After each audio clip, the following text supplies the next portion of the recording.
હાલો આપણે આવી ગયા છીએ વાડીએ। આપણે વાડીએ વાળવાનું છે ભીંડામાં પાણી। આપણે હાલો કારણ આપણે ભીંડામાં સલ્ફર પાઈ દેવાનું છે, તો હાલો સલ્ફર જોઈશું। તો આપણે હવે ભીંડામાં પાણી વાળવાનું કામકાજ શરૂ કરી દીધું છે। ચાલો અત્યારે હવે આપણે ભીંડામાં પાણી જવા દઈએ અને સલ્ફર પાવાનું કામકાજ શરૂ થઈ ગયું છે। આ સલ્ફર અટાણે આપણે પાવાનું કામકાજ શરૂ કરી દીધું છે। હા, ભીંડામાં સલ્ફર પાઈ દેવાનું છે। તો હવે આપણે પાણીનો કેરો આપણે કેટલો પહોંચ્યો એ આપણે તપાસ કરશું અને ક્યાં સુધી પાણી પહોંચ્યું તે આપણે જોઈને પછી કેરો આપણે વાળી લઈશું। ઉનાળાનો તડકો છે એટલે તડકો એ ખૂબ છે, અત્યારે આપણે ટોપી પહેરીને પાણી વાળવું પડે છે, કારણ કે તડકો જ અત્યારે 35-40 ડિગ્રી 45 ડિગ્રી તાપમાન, એટલે આપણે બધું આપણી વ્યવસ્થામાં રહેવું પડે, કારણ કે તડકો જો લાગી જાય, લૂ લાગી જાય તો માંદા પડી જાય, બીમાર પડી જાય, અને આપણે આપણી સેફટીમાં બધું વ્યવસ્થામાં રહેવાનું છે। જો અત્યારે આપણે ભીંડામાં પાણી જાય છે, ભીંડો અત્યારે તડકાનો આમ લંઘાઈ જાય છે, અને પાણી અત્યારે એને ઉનાળામાં એકાદરા પાણી જોઈ અને અત્યારે આપણે પાછું ભીંડામાં પાણી વાળવાનું શરૂ કરી દીધું છે। અને આવો ઉનાળાનો તડકો રહેશે તો આપણે ભીંડાને પાણી એકાતરા તો પાવું જ પડશે, કારણ કે જમીન હાવ સૂકી પડી જાય છે અને ભીંડાને પાણી તો જોઈએ જ, એકાતરા તો પાણી ભીંડાને પાઈ જ દેવાનું હોય। અને જો હવે આપણે કેરો જોઈને આપણે પાછા આવ્યા છીએ અને હવે આપણે પાણીનો કેરો આપણે વાળી લેવાનો છે। તો ચાલો અત્યારે આપણે પાણીનો કેરો વાળી ભીંડામાં પાણી વાળવાનું કામકાજ શરૂ કરી દીધું છે। આપણે ભીંડામાં પાણી વાળવી છે અને હું તમને વિડીયો દ્વારા બતાવી આપણો ભીંડો આમાં પાણી અત્યારે જાય છે। ભીંડામાં અત્યારે આપણે સલ્ફર પાવાનું કામકાજ શરૂ કરી દીધું છે। તો આપણું આ સલ્ફર છે ભીંડાનું આપણે આ પાઈ દેવાનું છે। ભીંડામાં સલ્ફર પાવાનું કામકાજ શરૂ કરી દીધું છે।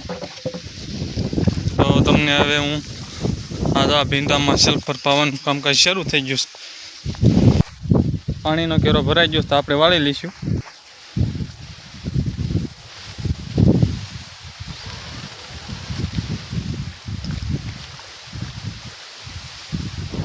અત્યારે હવે આપણે કેરો ભરાઈ ગયો છે, એટલે આપણે પાણીનો કેરો આપણે વાળી લઈશું અને બીજા કેરા તરફ પાણીને જવા દઈશું। અને હવે પાછું પાણી અત્યારે કૂવાનું પાણી છે, ત્યારે ફાસ્ટ પાણી આવે છે અને ધોરિયામાંથી પાણી હમાતું નથી, અને 5-6 ખોરિયામાં અત્યારે આપણે પાણી પાવાનું ચાલુ કરી દીધું છે, કારણ કે 1-2 ખોરિયામાં તો પાણી રહે નહીં, કારણ કે પાણીની આવક જ એટલી છે, કારણ કે કૂવામાં પાણી ખૂટ્યું નથી, દેડકાનું પાણી છે અને બહુ ફાસ્ટ પાણી આવે છે। ત્યારે આપણે 43 ડિગ્રી તાપમાનમાં આપણે ભીંડામાં પાણી વાળવાનું કામકાજ શરૂ છે। તો અત્યારે ખૂબ તડકો છે, કારણ કે કામ કરતા હોય વાળીએ ત્યારે તડકો તો ઓછો લાગે, જ્યારે અંદર ઘરકામે કાંઈ પણ કામકાજ હોય, કેમ કે હીરા ઘસવા છે, એ બધામાં તડકો ખૂબ વધારે લાગે, કારણ કે ખેતીમાં કામ કરતા હોય એટલે થોડુંક ચારેકોરથી પવન આવે એટલે ઓછો વાંધો આવે। આ બાજુ ઝાહેર આપણે વાઢી લીધી છે અને ઝાહેર આપણે અત્યારે નીણ ભરી દીધી છે, કારણ કે વાવાઝોડાની આગાહી છે એટલે ઝાહેર વહેલા હેરે આપણે લઈ લીધી છે। અને આ બાજુ એક મકાઈનો કેરો ઊભો છે, અત્યારે આપણે લીલી ભેંસને ખવડાવવા માટે રાખી છે, અને આ થોડાક પોળાઈ રહ્યા છે, થોડાક લીલા છે, એને પછી આપણે 1-2 દિવસ પછી એને પણ લઈ લેવું। ત્યારે જો આ ભીંડામાં પાણી જાય છે અને સલ્ફર પાઈ છે એટલે પાણી થોડુંક વ્હાઈટ થોડુંક દેખાય છે, કારણ કે એમાં દવા હોય એટલે વ્હાઈટ થઈ જાય। અને અત્યારે જો ભીંડામાં એકદમ ફૂલ આવી ગયા છે, શીંગું પણ ખૂબ આવી છે।